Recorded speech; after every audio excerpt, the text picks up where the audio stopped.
Hello and welcome. My name is Emma McGill.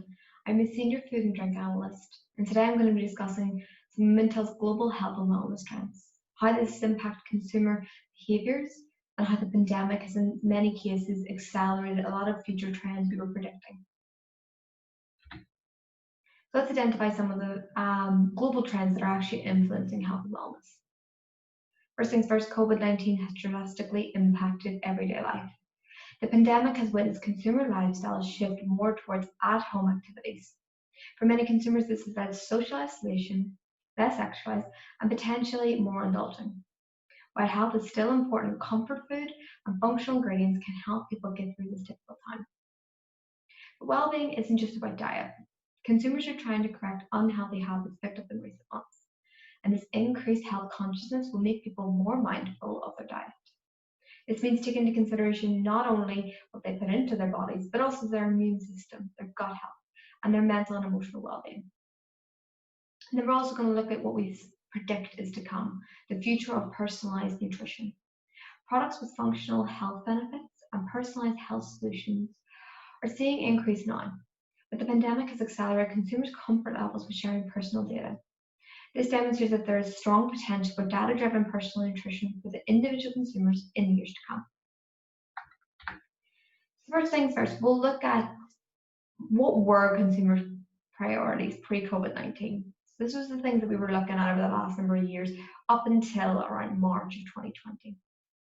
One of the big drivers that we saw in what consumers bought in terms of food and drink tend to be very much geared towards convenience.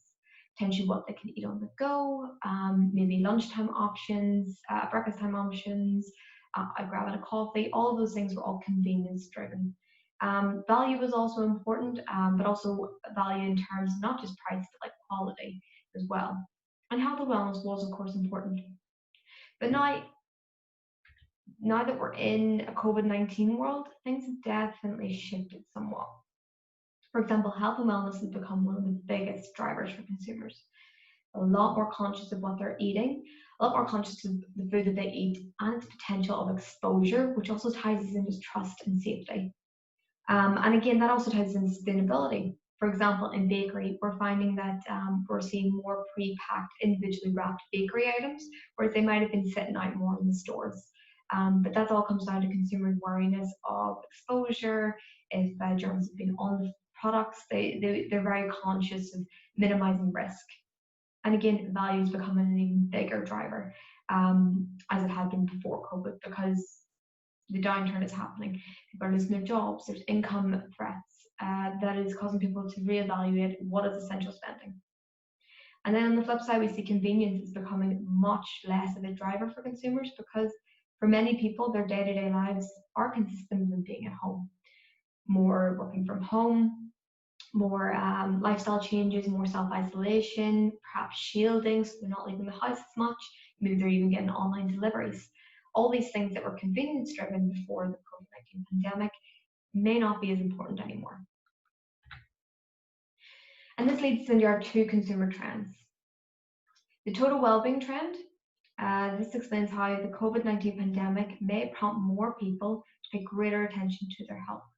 And it's not just, again, what I'm talking about in terms of diet, it's this total holistic approach to health.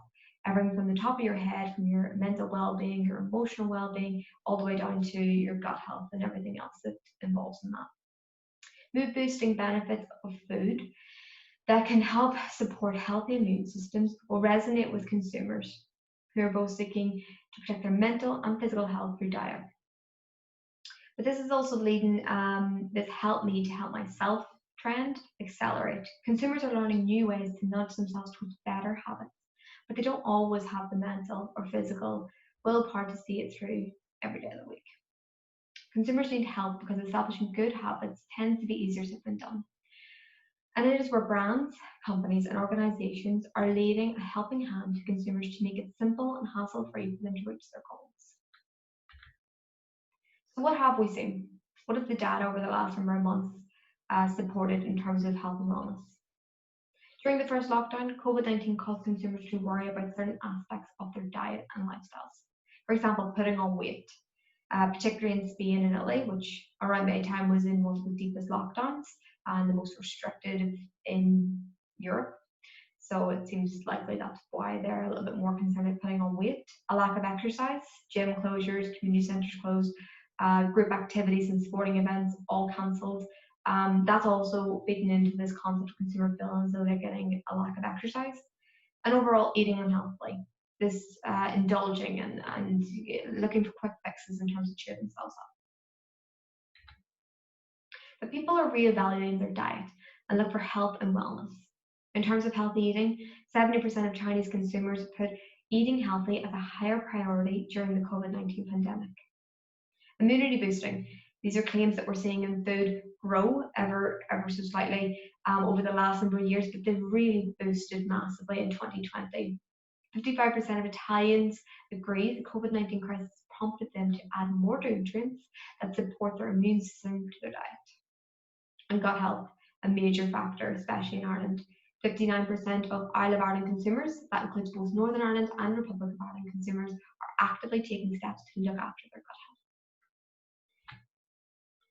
And of course, brands are responding. They're investing in food and drink products that support consumers' healthy eating habits on a daily basis. From the first moment they wake up with a granola pot, there's a lot of innovation we're seeing in immunity boosters and gut health claims. And from protein granola right the way through to lunchtime, where we're seeing a big boost in healthy soups packed with lots of ingredients, 3 to 5 a day, recommended fruit and vegetables, for example. That's something we're seeing in Australia. All the way through to evening time meals with daily fiber intake. A lot of these big claims and a lot of these nutritional factors are all becoming more important to consumers. COVID-19 has also placed greater emphasis on immune systems. And this is something we've noticed is more prominent among younger demographics. 16 to 24-year-olds, that Gen Z category, as well as millennials to a certain extent, are very interested in foods that improve their immune system, give their immune system a boost as well. But this doesn't mean that we should be necessarily leaving out the senior population. There is a massive opportunity to target senior populations in terms of immune boosting products, in terms of food and drinks that are packed full of vitamin C, zinc, magnesium, calcium, anything like that that can help stabilize their bone structure, their bone health, and all those different things, functional benefits as well, is all definitely an opportunity to target the mature population. And we're seeing this again in a number of categories. Botanicals and vitamin C are being infused in smoothies. We're seeing probiotics and vitamin blends in things such as Actimel, drinking yogurts. And these are just some of the different aspects of holistic health approaches and claims that we're seeing in food and drink. Again, certain brands are pulling from ingredients known in traditional medicine, such as turmeric, for example, which we'll get to later on. Consumers are struck by negative emotions during COVID-19 crisis. It's difficult to talk about health and well-being without going into the impact on mental well-being and also emotional well-being right now. 42% of Canadian consumers say that since the COVID-19 outbreak, mental well-being has become a bigger priority. And of course, it's had a massive impact on life. 57% of British consumers are worried the outbreak will impact their lifestyles going forward. And stress at work. 31% of Irish consumers, that's both north and south of the border, say the COVID-19 outbreak has disrupted their work-life balance, particularly with more people working from home. We've been seeing growing trends of people struggling to switch off, struggling to not be constantly at their laptop, working much later at night because it's more convenient, it's easier just to switch on the laptop and keep working. And again, this all having negative attributes in terms of people's emotional well-being and also their mental health. Similar to what we've seen with immune boosting qualities, younger consumers are showing raised interest in food and drink products that support mental wellness. And this is right across Europe. We're seeing this for the 16 to 24-year-old age bracket are looking for food and drink products that support concentration and mental focus. Doesn't seem too crazy considering a lot of students are having to work more from home. A lot of college students' lessons they've all been cancelled and they're forced to kind of work remotely. And especially if you live in, say, for example, a dorm or something like that, where really you're in a room, you're working at a desk, then you literally take 2 steps and you're in your bed again. It's very difficult for consumers to maybe focus on their activities, their schoolwork, or even their actual day-to-day work. And therefore, they're actually looking towards more food and drink that can promote this and support concentration and mental focus. Of course, healing with food is another growing concept. And this feeds into, again, this turning to food and drink products as a way for emotional support and also concentration as well. Consumers are seeking ways to relax and relieve stress and anxiety across their lives. Demand for stress relief will only increase in 2020 given the COVID-19 pandemic and, of course, the economic downturn. To cope with stress, some people turn to the satisfying flavors and textures of comfort foods, such as chocolate or salty snacks. But more functional food and drink formations can be developed to expand solutions to relieve stress and anxiety. So in terms of comfort foods, these have become more relevant to consumers as they were about the future. In Ireland here, this is research done as part of our chilled and frozen foods report, which just came out there in September. We found that 33% of Northern Ireland consumers said that the COVID-19 outbreak had made them treat themselves to frozen desserts. And the comfort foods, naturally, they provide a temporary sense of emotional well-being. With 35% of NI and 37% of ROI consumers saying that they are treating themselves more to premium chilled and frozen foods. But there's also an opportunity for healthy indulgence. And that's increasingly gaining some interest, gaining some ground among consumers that enables them to have more me time without the excess guilt, for example. 57% of Spanish consumers state that healthy characteristics, for example, a source of fiber, low in sugar, make an indulgent snack more appealing.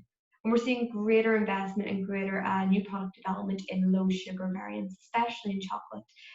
They're using different ingredients, different alternatives to sugar in order to lower the sugar content and giving it that more healthy halo vibe. Healthy indulgence such as minis, portion controlled treats, or better for you snack products may thrive as consumers pay attention to their weight and overall health. In addition to the physical benefits of healthy indulgence, there's opportunity to highlight the emotional benefits that come from taking a moment to enjoy a product. It's just another call for brands to come up with more products that help consumers snack healthier. The good example I always use is the portion control. And we're seeing a lot of this in ice cream. You may have also seen in some of the stores the Halo ice cream. It's like a tub about this size and it's 300 and something calories for the entire tub. And again, it's trying to position that healthy indulgence that treat yourself, eat some comfort food, but at the end of the day, there's less calories, there's less guilt with it. And we're seeing a lot of that development in right across the board, which is really interesting right now. There's also been greater emphasis on natural, functional foods. So recent patent trends show botanicals are a major focus for immune health support. In the past 5 years, 40% of global immunity, vitamin, mineral, and supplements launched made a botanical or herbal claim.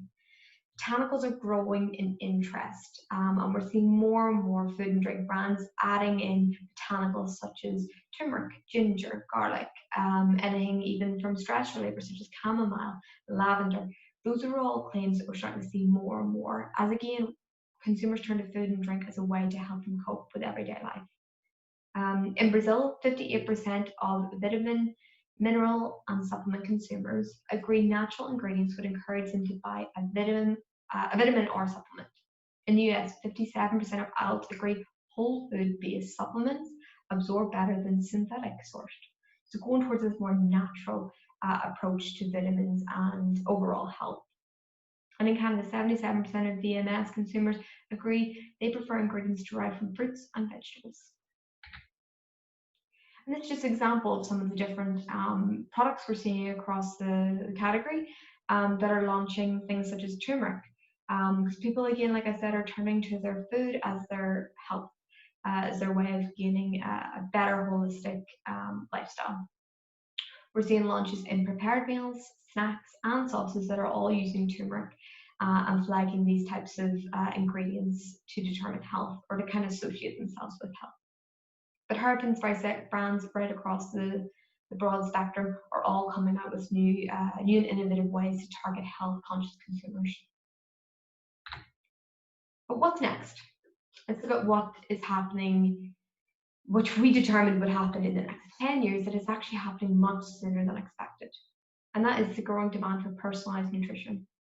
Mintel's 2030 food and drink trend Smart Diets states that consumers will seek hyper-individualized approaches for their physical and mental health. With increasing health consciousness during and after the COVID-19 pandemic, personalized solutions will gain traction as an upgraded health solution. In the US, for example, 36% of consumers are interested in taking a DNA test to get a personalized eating plan.